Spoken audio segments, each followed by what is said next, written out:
Halo,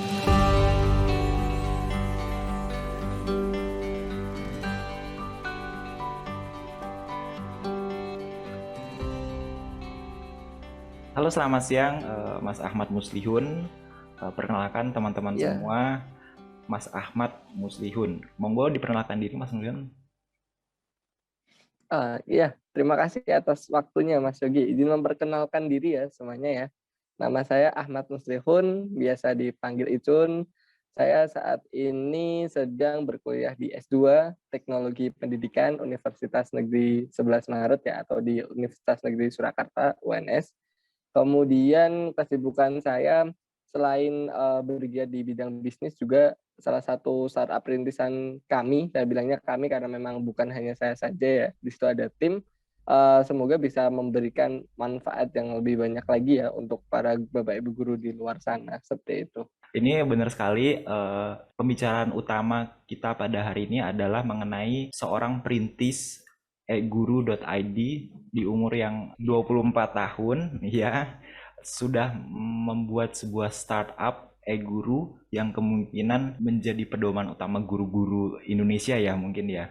Harapannya seperti itu ya. Semoga seperti Semoga itu, ya, betul. amin. Bisa dijelaskan secara singkat nggak, apa sih tujuannya dan awal mulanya e-guru itu terbentuk begitu? Guru itu cikal bakalnya tahun atau mencuat di tahun 2019 sebenarnya, berkuliah di S1 Teknologi Pendidikan Universitas Negeri Semarang, kurang lebih ya berumur 21 tahunan. Jadi bagaimana sih kita bisa lebih bermanfaat untuk orang banyak ya, terutama di jenjang jurusan kita di teknologi pendidikan, yaitu memanfaatkan teknologi di bidang pendidikan itu sendiri.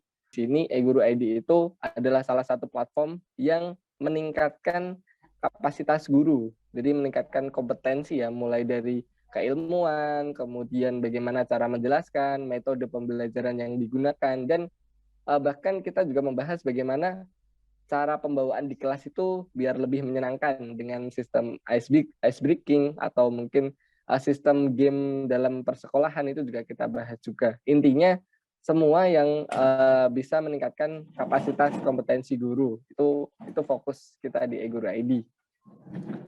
Kemudian kalau saat pandemi ini, kalau mungkin bagi mayoritas orang itu pandemi jadi hambatan, jadi salah Hmm, satu goncangan seperti itu ya. iya. Kalau kami di eGuru ID, pandemi adalah salah satu titik muncul kami, atau ibaratnya lompatan kami itu justru terjadi saat pandemi. Karena saat pembelajaran itu mulai dilakukan dari rumah, sementara sistem kami sudah mulai siap karena kami disiapkan di tahun 2019, kemudian pandemi itu datang di Maret 2020.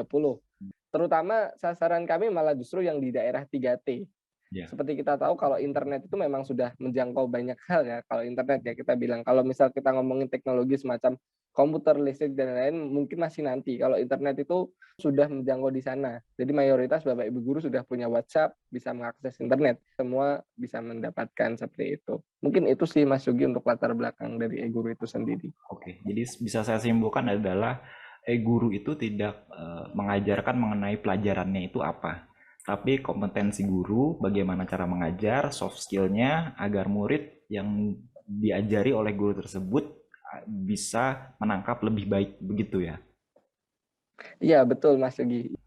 Terakhir pesan untuk generasi muda di Indonesia yang mungkin juga seperti saya misalkan sebagai saya ingin menjadi sebuah tenaga pendidik, eh, apa yang Mas Icun ingin sampaikan kepada kami begitu.